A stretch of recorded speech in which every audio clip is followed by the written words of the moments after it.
I cut carbs for 3 years and my blood sugar kept spiking anyway. Every morning I checked that number and every morning it told me I was still losing. I had given up bread, rice, potatoes, and everything else I had eaten without guilt my entire life. And the spikes continued. I was doing the one thing everyone said to do, and it was not doing the one thing everyone promised. I am 84 years old.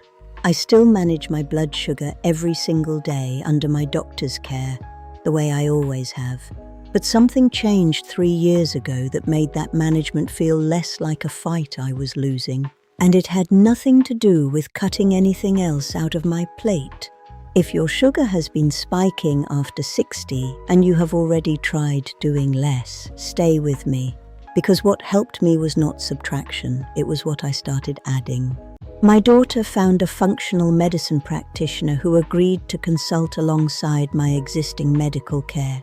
I want to be clear about that. She worked with my doctor, not around her. At my first appointment, she asked me questions no one had asked me before. Not what I was eating, but how I was sleeping.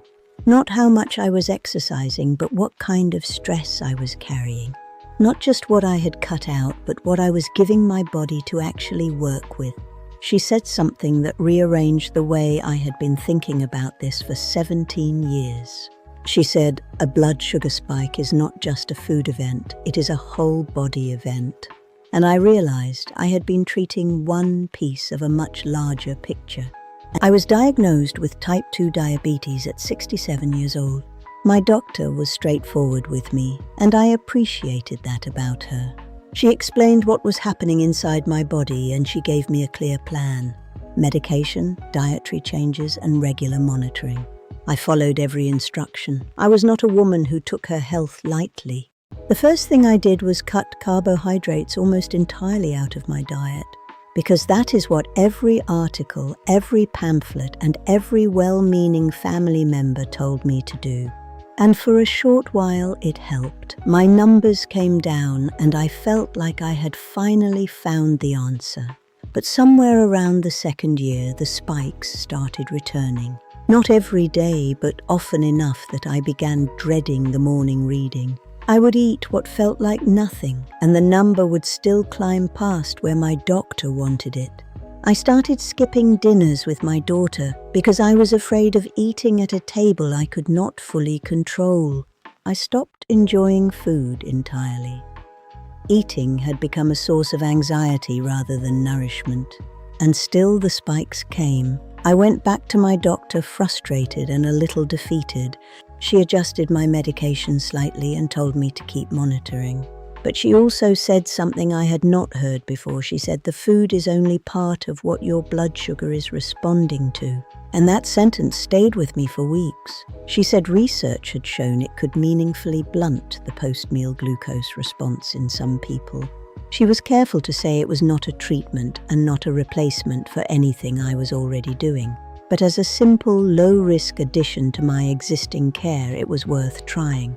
I tried it for 30 days, and my readings after dinner showed a noticeable difference on most evenings. The third thing was the one that surprised me most. Walking. Not walking for an hour, not a fitness program, not anything that required equipment or planning. A 10 to 15-minute walk after eating.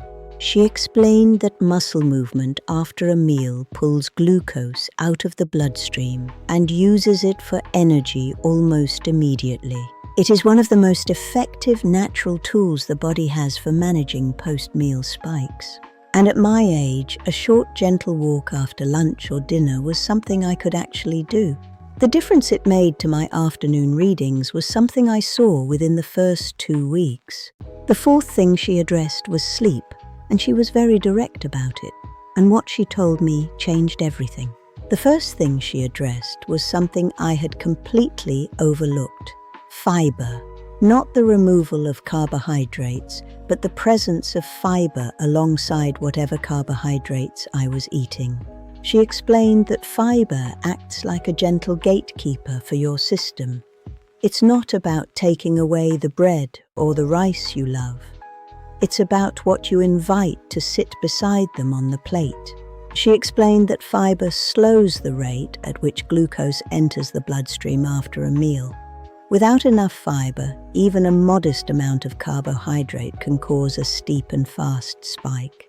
With enough fiber present, that same carbohydrate releases far more slowly. It's much gentler on the system. The body handles it with much less drama. She encouraged me to add vegetables, legumes, and whole food sources of fiber to every single meal, rather than simply removing other foods. Addition, not subtraction. It felt so much kinder than the deprivation I had practiced for years. I started filling half my plate with greens before I even looked at anything else. Within a few weeks, my post-meal readings began to look different. They weren't perfect every time, but they were measurably steadier. The peaks felt more like gentle hills. That steadiness brought a peace I hadn't felt in a long time. I wasn't just managing a number anymore. I was nourishing a body I finally understood. The second thing she raised was vinegar, and I almost laughed when she said it. Apple cider vinegar, diluted in water, taken before a meal. It sounded like one of those old-fashioned remedies my grandmother might have suggested. I was skeptical, but after the success with the fiber, I was willing to listen. Just a tablespoon in a large glass of water, 10 minutes before I sat down to eat. She explained there was actual science behind how the acetic acid interacts with our enzymes. It helps the muscles take up that glucose more efficiently. It's like giving your body a little head start before the meal even begins. It became a quiet ritual, a moment of preparation and care, and the results spoke for themselves. The spikes were losing their power over me. I started to realize that my body wasn't failing me. It was just waiting for me to provide the right tools. It was a conversation, not a battle.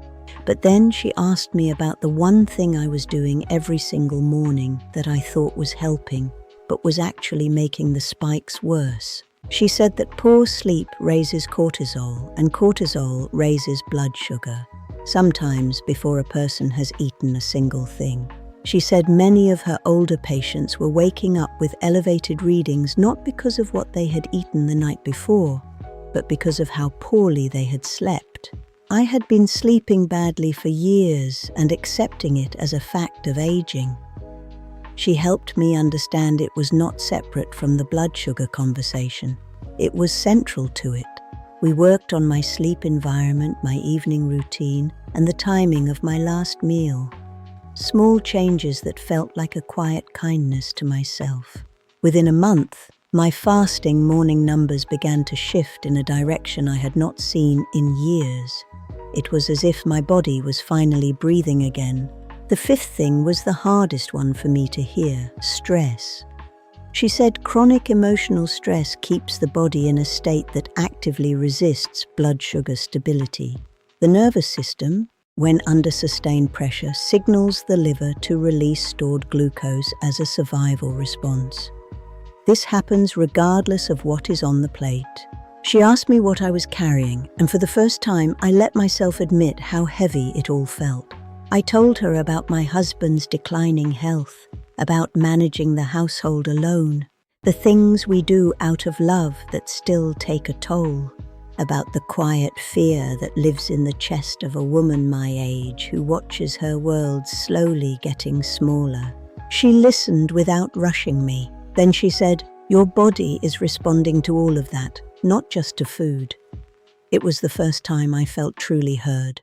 We began talking about what protecting my nervous system could look like within the reality of my actual life. Small things, but consistent ones, like a steady heartbeat. And over time, the overall pattern of my readings became something I could read without dread. I wasn't just managing sugar. I was managing a life. I still manage this condition every day. I still take my medication exactly as prescribed. I still monitor my numbers and I still see my doctor regularly. Nothing I found replaced any of that. Care is a constant. But I eat bread again on Sunday mornings with my daughter. A simple slice, toasted and warm. Not without thought, but without fear. That fear used to sit at the table with us, but now it's gone. And that is not a small thing at 84 years old. To enjoy a meal again, it feels like a gift. If you have been cutting and restricting and removing and still watching those numbers climb, I see you. I want you to ask a different question at your next appointment. A question that might feel strange at first. Not what else can I take away, but what does my body still need that it is not getting? That question changed everything for me. My body wasn't asking for less. It was asking for more of the right things, more support, more movement, more rest. 17 years into managing this condition, one different question opened a door I did not know was there. I had spent so long looking at the walls I had built, I forgot there could be a door. It was right there all along. It is not too late to ask it. Whatever age you are reading this from, 70, 80, or even 90, it is not too late. It is not too late. You are still here and your body is still listening. If this reached something you have been quietly struggling with, subscribe to this channel. Every week we bring you the conversations that run out of time in a standard appointment. In those short minutes with a doctor, it's hard to share the whole story, but here we have all the time in the world.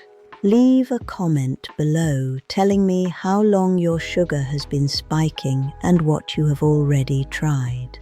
Whether it has been months or decades. Whether you have tried everything or are just starting to look for answers. Your voice is welcome here.